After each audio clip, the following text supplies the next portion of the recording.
Hola jóvenes, imaginen vivir en el siglo IV, un tiempo de confusión espiritual donde el vacío y la ansiedad reinaban entre muchos como hoy. San Espiridión, un hombre pastor de Chipre, encontró su propósito divino en la iglesia, curando almas y cuerpos. Su vida muestra que en medio de tormentas históricas, la fe en Cristo trae plenitud eterna, contraponiendo a la humildad celestial a la arrogancia terrena. ¿Te sientes perdido? Él te invita a descubrir tu vocación. El siglo IV fue una era de transición tumultuosa para la cristiandad, marcada por la consolidación de la fe en un mundo aún impregnado de paganismo y divisiones internas. Tras siglos de persecuciones sangrientas, bajo emperadores como Diocleciano, el Edicto de Milán en el año 313 trajo libertad religiosa, permitiendo que la iglesia emergiera de las catacumbas. Sin embargo, esta apertura desató herejías que socavaban la esencia divina de Cristo, como el arrianismo, que lo reducía a una creación inferior, reflejando un aislamiento de Dios que fomentaba males sociales, la idolatría, desigualdades y conflictos morales. El Imperio Romano, dividido entre Oriente y Occidente, enfrentaba invasiones bárbaras y crisis económicas, exacerbando la inestabilidad. En este contexto, la Iglesia se convirtió en un faro de esperanza, convocando los concilios para defender la verdad apostólica. Líderes como obispos y pastores humildes guiaban a las comunidades en oración y sacramentos, contrarrestando el secularismo naciente que priorizaba el poder humano sobre la voluntad divina. Esta batalla espiritual evocaba una historia providencial, donde la humildad eterna triunfaba sobre el orgullo caído, inspirando a generaciones a valorar la comunión diacrónica de la Iglesia como antídoto contra los enemigos externos. Ideologías que exaltan al hombre como Dios, similares a las que hoy, en México, promueven el relativismo y el nihilismo. En el siglo IV la fe se expandía, pero enfrentaban pruebas que probaban la fidelidad, recordando que la salvación reside en la obediencia a Cristo, no en alianzas mundanas. Así la iglesia edificada sobre la roca petrina se erigía como continuidad histórica, ofreciendo respuestas eternas a males transitorios y motivando a los jóvenes a abrazar esta herencia para superar desafíos actuales.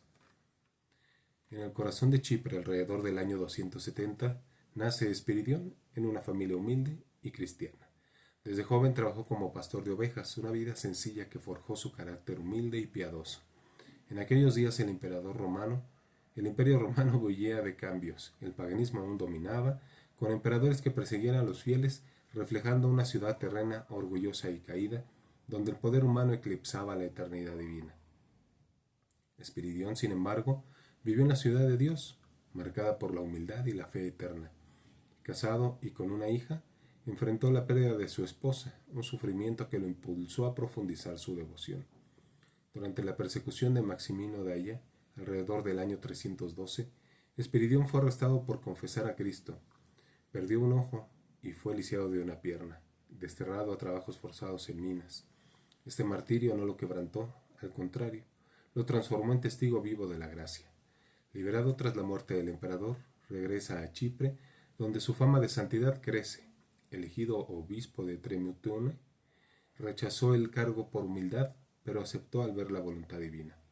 Como obispo continuó con su vida pastoral, atendiendo a los pobres y enfermos, encarnando la vocación eclesial que solo se realiza en la iglesia fundada por Cristo.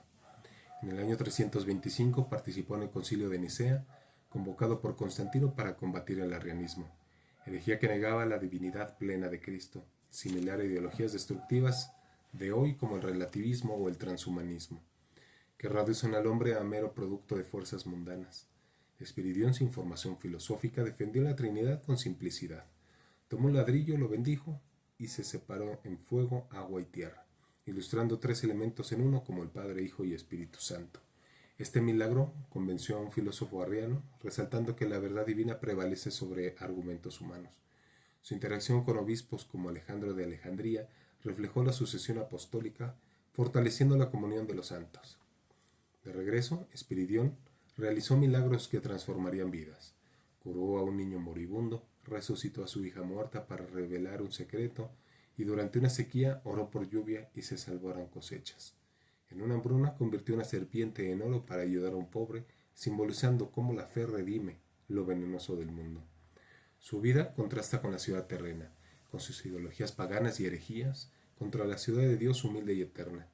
Espiridión enfrentó tentaciones mundanas como cuando rechazó riquezas de un avaro, priorizando la caridad. Su encuentro con Cristo en la oración y los sacramentos lo impulsó a responder a su vocación, impactando en la iglesia visible y diacrónica. En Nicea, su defensa contra el arrianismo, ideología que degradaba a Cristo como las modernas que niegan la trascendencia, mostró cómo la gracia transforma confusión en plenitud. Espiridión murió alrededor del año 348, pero su legado perdura. Sus reliquias en Corfú siguen obrando milagros, recordando que la santidad florece en la iglesia. Su vida de pastor, perseguido por obispo milagroso, ilustra el drama redentor, de vacío a plenitud de Cristo, desafiando las ideologías destructivas y fomentando la comunión eclesial. San Espiridión descubrió su vocación en la iglesia no como un impulso individualista, sino como llamada sacramental y profética, arraigada en la comunidad eclesial. Su encuentro con Cristo a través de la persecución y la oración lo impulsó a servir como pastor y obispo, encarnando la obediencia amorosa a Dios. Esta vocación eclesial, por esencia, contrastaba con la religión del hombre que exalta la autonomía, promoviendo un falso progreso que ignora la gracia.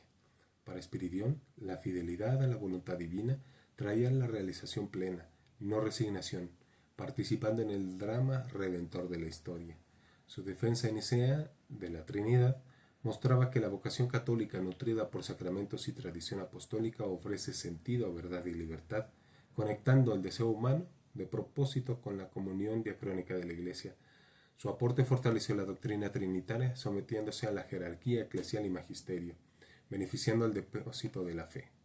Jóvenes, buscan plenitud. La Iglesia es el único lugar donde la vocación divina se realiza, transformando vacío en utilidad eterna. Reflexionemos. En México, ideologías como el relativismo, nihilismo, ideología de género y transhumanismo socavan la fe, fomentando vacío existencial entre jóvenes. San Espiridión, enfrentando herejías del siglo IV, es antídoto. Su humildad y defensa de la verdad divina contrarrestan la arrogancia terrena que genera ansiedad y pérdida de sentido. Sus desafíos históricos como paganismo y arrianismo reflejan los actuales, donde la secularización erosiona valores familiares y el globalismo impone falsos progresos, recordando que la historia tiene un propósito trascendente en Cristo. Isabel, Miki, vivan su vocación católica en comunión eclesial, oren diariamente, participen de los sacramentos y únanse a grupos parroquiales para crecer en santidad. Entréguense a Dios, ya que trae libertad, alegría verdaderas, transformando el vacío en plenitud útil. Practiquen la caridad, estudien la doctrina, comprométanse en la batalla cultural por la restauración cristiana, como Espiridión, aceptando su rol en la Iglesia. Con esperanza recordemos, Cristo vence, y la Iglesia es el camino seguro a la salvación.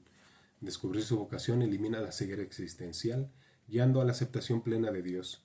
Confíen en el propósito divino dentro de la comunión eclesial, donde la humildad eterna triunfa sobre la caída terrena, inspirando vidas útiles y eternas.